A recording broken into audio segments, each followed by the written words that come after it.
You are listening to the Adult Sabbath School lessons for the third quarter of 2022.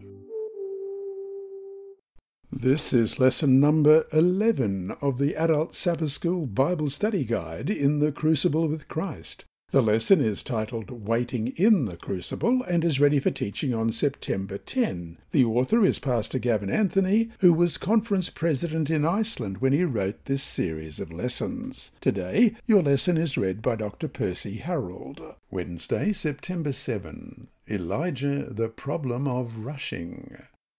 The showdown on top of Mount Carmel had ended. That's recorded in 1 Kings 18. Fire had come out of heaven, all the people had acknowledged the true God, and the false prophets had been put to death. God had been vindicated. You would have thought that Elijah had been growing in spiritual strength as the day went on. But suddenly he heard something that terrified him so much that he wanted to die. Read the rest of the story in 1 Kings 19, verses 1 to 9. And Ahab told Jezebel all that Elijah had done, also how he had executed all the prophets with the sword. Then Jezebel sent a messenger to Elijah, saying, So let the gods do to me, and more also, if I do not make your life as the life of one of them by tomorrow about this time. And when he saw that, he arose and ran for his life and went to Beersheba, which belongs to Judah, and left his servant there. But he himself went a day's journey into the wilderness, and came and sat down under a broom tree. And he prayed that he might die, and said, It is enough. Now, Lord, take my life, for I am no better than my fathers.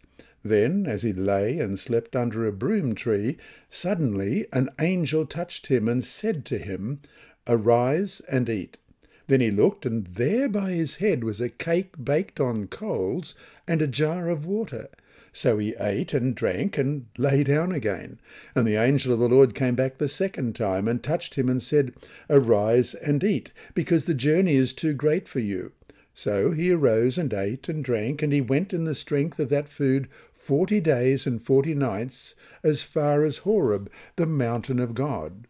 And there he went into a cave and spent the night in that place. And behold, the word of the Lord came to him, and he said to him, What are you doing here, Elijah?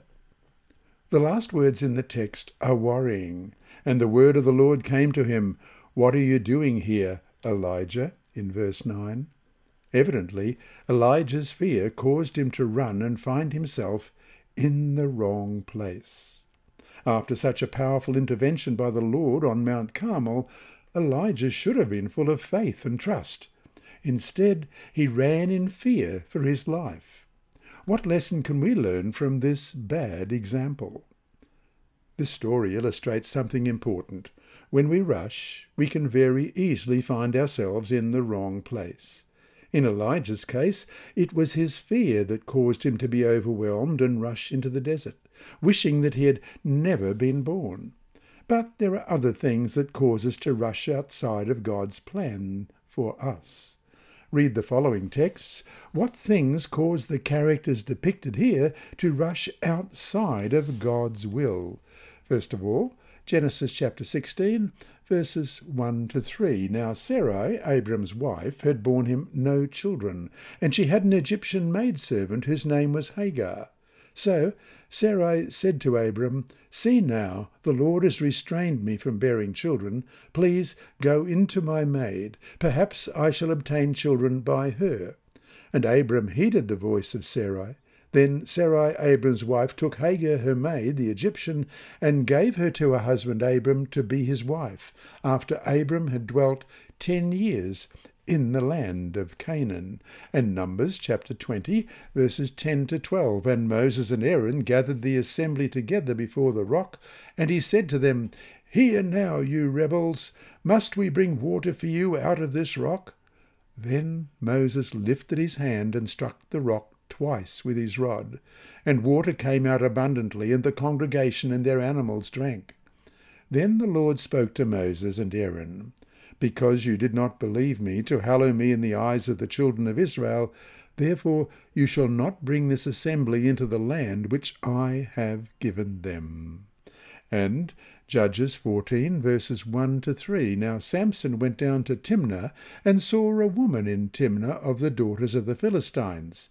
So he went up and told his father and mother, saying, I have seen a woman in Timnah of the daughters of the Philistines. Now therefore get her for me as a wife. Then his father and mother said to him, Is there no woman among the daughters of your brethren, or among all my people, that you must go and get a wife from the uncircumcised Philistines? And Samson said to his father, Get her for me, for she pleases me well. And Matthew chapter 20, verses 20 and 21. Then the mother of Zebedee's sons came to him with her sons, kneeling down and asking something from him. And he said to her, What do you wish?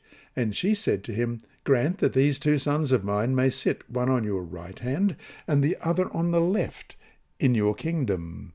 And Luke chapter 9, verses 52 to 56. And sent messengers before his face, and as they went, they entered a village of the Samaritans to prepare for him.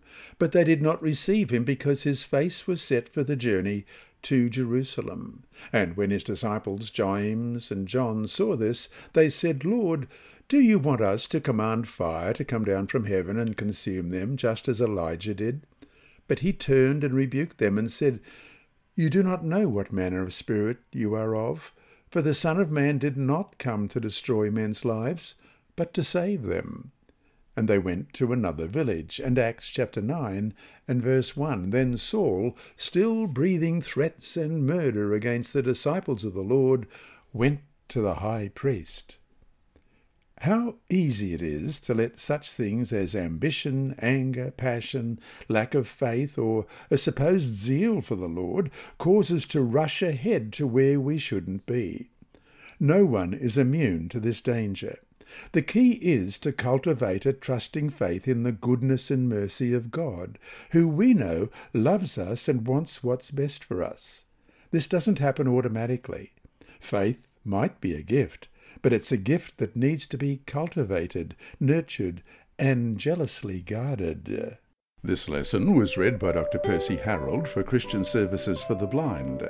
Sponsored by the Sabbath School Department and distributed through Hope Channel Australia, this podcast is also redistributed by Hope Channel Germany, Christian Record Services for the Blind. It is also available on SoundCloud and through multiple podcast distributors, including Apple iTunes. And you can listen and watch at the same time on YouTube.